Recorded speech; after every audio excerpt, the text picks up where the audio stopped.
রাজধানী ঢাকায় চলাচলের ক্ষেত্রে একটা মেজর প্রবলেম, সেটা হচ্ছে বাসগুলোতে অতিরিক্ত যাত্রী উঠানো।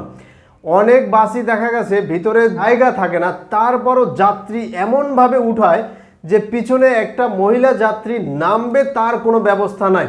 আমি মনে করি সরকারের একটা পদক্ষেপ নেওয়া উচিত এবং সরকারের একটা ঘোষণা দেওয়া উচিত, একটা বাসে কতজন যাত্রী দাঁড়িয়ে থাকতে পারবে সিটগুলো ফিল আপ করার পরও। পুরুষই নামতে পারে না, মহিলাদের কথা তো বাদই দিলাম।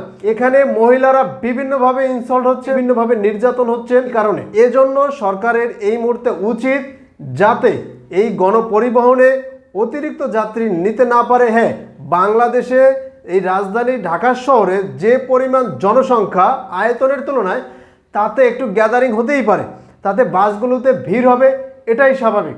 কিন্তু সেই ভিড়টা হলেও একটা নির্দিষ্ট পরিমাণ থাকতে হবে যে একটা বাসে এই পরিমাণ যাত্রী দাঁড়িয়ে যেতে পারবে, এর চেয়ে একজন যাত্রীও দাঁড়িয়ে যেতে পারবে না।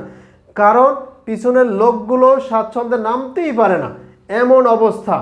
এই জিনিসগুলো থেকে আমাদের অবশ্যই পরিত্রাণ পাওয়া উচিত, এই সংস্কৃতি থেকে আমাদের অবশ্যই পরিত্রাণ পাওয়া উচিত এবং আমরা যাতে সঠিকভাবে সুন্দরভাবে এই রাজধানী ঢাকা শহরে চলাচল করতে পারি সেভাবে এটাও একটা পদক্ষেপ। অতএব এটার প্রতি দৃষ্টি দেওয়া খুবই জরুরি এই মুহূর্তে।